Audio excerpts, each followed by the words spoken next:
Professor संगीत रागी, कुछ facts तहसीन पूनावाला रख रहे हैं और कुछ फैक्ट्स कपिल श्रीवास्तव ने रखे। आप राजनीतिक विश्लेषक के तौर पर अप्रूव करते हैं या फिर आप अपना कोई तथ्य रखना चाहेंगे?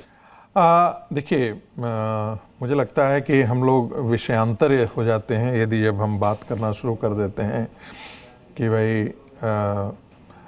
कब कब भारतीय जनता पार्टी का कौन कौन व्यक्ति कहाँ कहाँ चाय पिया। क्या ये सच्चाई नहीं है कि पाकिस्तान की संसद में ये कहा गया कि हमारे भी लोग वहाँ पर हैं भारत में जो हमारे साथ खड़े होने वाले हैं, और उसमें राहुल गांधी और विधिवत कांग्रेस पार्टी और समाजवादी पार्टी के नेताओं का नाम लिया गया। ये पाकिस्तान की संसद में हुआ। दूसरी बात, जब राहुल गांधी विदेश यात्रा पर होते हैं अमेरिका में, उनके जो शोज होते हैं, जैसे टॉक शो जिसे हम आप कहते हैं, वो कौन आयोजित करता है? आप जरा उसका गूगल सर्च करके उनके नाम आप निकालिए। मैं फिर आपसे कह रहा हूं, वे पाकिस्तानी लोग होते हैं। अब उसके पीछे अमेरिकन डीप स्टेट काम कर रहा होता है, कौन काम कर रहा होता है मुझे नहीं मालूम है, लेकिन कहीं ना कहीं सच इससे ज्यादा गहरा है। इसके अतिरिक्त क्या कारण ऐसा है कि राहुल गांधी उन्हीं सब मुद्दों को लेकर के जाते हैं जिससे कारण वो पाकिस्तान में बड़े प्रचलित हो जाते, बड़े पॉपुलर हो जाते हैं?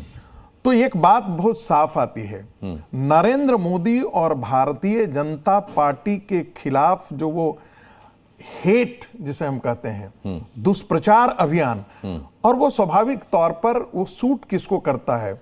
वो जॉर्ज सोरेस के एजेंडे को सूट करता है, वो पाकिस्तान के एजेंडे को सूट करता है, वो चाइना के एजेंडे को सूट करता है। आप चाह रहे हैं कि कांग्रेस और राहुल गांधी सरकार की वाहवाही करते रहे, आलोचना नहीं, न करें? मैं ये नहीं कह रहा हूं कि सरकार की आप वाहवाही करें। विपक्ष होने का मतलब ये नहीं है कि आप सरकार की आलोचना नहीं, प्रशंसा करें, उम्मीद भी नहीं करनी चाहिए। कायदे से भारतीय जनता पार्टी को और प्रधानमंत्री को यह उम्मीद नहीं करनी चाहिए कि राहुल गांधी उनकी प्रशंसा करें या उनकी नीतियों की प्रशंसा करें। नीतियों का विश्लेषण करना और उस पर अपनी प्रतिक्रिया देना, उसका जिसे कहते हैं आलोचना करना, ये उनका अधिकार है और हर को करना चाहिए। लेकिन कहीं एक लक्ष्मण रेखा होती है। लक्ष्मण रेखा उसको जानते हैं, उसे हम कह रहे हैं जब आप अमेरिका में जाकर के आप ये कहते हैं कि भारत के लोकतंत्र में क्या कल जाकर के सिख पगड़ी रख सकता है या नहीं रखता है, तो आप क्या कर रहे हैं? भारत के सिखों को आप पूरी दुनिया में आप उकसा रहे हैं, इन भारतीय राष्ट्रवाद के खिलाफ आप खड़ा कर रहे हैं। ठीक है। जब आप ये कहते हैं कि खाना और ना खाना, आपने दिया है, तो मुसलमानों को और पूरी दुनिया को बता रहे हैं कि भारत के अंदर मुसलमान सुरक्षित नहीं है, भारत के मुसलमानों को अपने खाने पीने का हक सुरक्षित नहीं है। यानी कि पूरी दुनिया में आप भारत की इतनी नकारात्मक तस्वीर करते हैं। मैं बस 10 सेकंड में खत्म कर रहा हूं। दुनिया में कोई एक ऐसा लोकतंत्र बताइए, परिपक्व लोकतंत्र, जहां का विपक्ष का नेता अपने ही राष्ट्र के खिलाफ इस प्रकार की उलूल जुलूल की बातें करता हो। मैं इसलिए मानता हूं कि यदि राहुल गांधी जिस बात का विरोध करें तो मान लीजिए कि देश सही रास्ते पर जा रहा है। यह आपका आकलन हो सकता है आरती टिक्कू, लेकिन जिस तरीके की बात इन्होंने की कि भाई राहुल गांधी के विदेशों में कुछ इस तरीके के बयान है कि यहां पर मुसलमान सुरक्षित नहीं है, यहां पर सिख सुरक्षित नहीं है, एक लक्ष्मण रेखा कांग्रेस की तरफ से लांघी गई है, चाहे कांग्रेस के वरिष्ठ नेता पाकिस्तान में जाकर मदद की गुहार लगाकर आए हों। क्या यही इसी बात का नतीजा है कि शाहिद अफरीदी आज इतने भरोसे के साथ राहुल गांधी पर भरोसा जता रहे हैं? देखिए अनुराग, पहले तो ये बात है कि शाहिद आफरीदी बहुत ही घटिया किस्म के रेडिकल पाकिस्तानी जहादी टाइप के एक इंसान है। जो भाषा उन्होंने अभद्र भाषा इस्तेमाल की है हमारे देश के लिए, हमारे लोगों के लिए, हमारे धर्म के लिए, वो सबको मालूम है। तो शाहिद आफरीदी के मुंह से ये एक्सपेक्ट करना कि वो कोई अच्छी बात करेंगे, ये गलत एक्सपेक्टेशन होगी। और शाहिद आफरीदी तो डट्टू ही है। वहाँ के जो जितने भी विफल आर्मी के जनरल है और जितने भी विफल पॉलिटिशियंस है वहाँ के, उनके डट्टू ही है।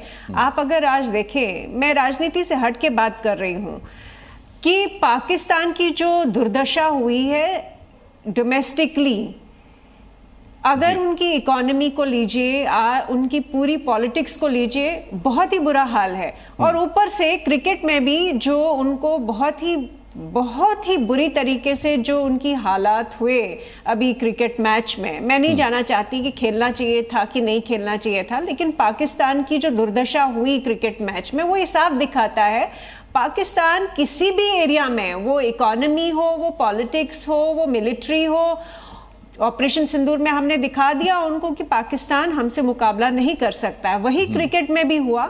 और जो इतनी इनकी बेइज्जती की है इंडियन क्रिकेट टीम ने, इनसे हाथ नहीं मिलाया। पहलगाम जो टेरर अटैक हुआ, उनको ध्यान में रखते हुए हमारी क्रिकेट टीम ने सही किया। तो मुझे लगता है कि शाहिद अफरीदी की बात का कोई मायने नहीं है एक तरफ, और अगर वो कोई भी अच्छी बात हमारे किसी भी पॉलिटिशियन के लिए करते हैं तो मुझे लगता है वो बहुत ही दुखद बात है, डिस्क्वालिफिकेशन है। यहाँ किसी के भी अगर वो प्रशंसा करते हैं तो उस पॉलिटिशियन का मुझे लगता है कि भविष्य जो है बहुत ज़्यादा सक्सेसफुल नहीं हो सकता है, क्योंकि कोई भी कॉमन सेंस वाला जो भारतीय है, जो भारत से प्यार करता है, इस देश से प्यार करता है, वो शाहिद अफरीदी की जो सर्टिफिकेट है वो मान के चलिए कि एक डिस्क्वालिफिकेशन है। दूसरी बात, राहुल गांधी जी ने स्वयं जो 2-3 चीजें की है, देखिए वो ऑपोजिशन होते हुए बहुत क्रिटिसाइज कर सकते हैं देश में, बिल्कुल वो जायज है, उनका क्रिटिसिज्म जायज है और होना चाहिए, उनको पूरी फ्रीडम है, पूरा अधिकार है। लेकिन जब वो बाहर के देशों में जाके अच्छा नहीं बोलते हैं भारत के लिए या भारत के लिए खड़े नहीं होते हैं, तो वो कहीं ना कहीं मुझे लगता है उनकी पॉलिटिक्स, उनकी राजनीति की एक बहुत बड़ी वीकनेस है। भारत जोड़ो यात्रा निकाली उन्होंने, तो भारत जोड़ो यात्रा निकाली उन्होंने, तो नहीं, भारत जोड़ो यात्रा बिल्कुल निकाली और उनका अधिकार था वो निकालने के लिए, वो अच्छा किया उन्होंने निकाली।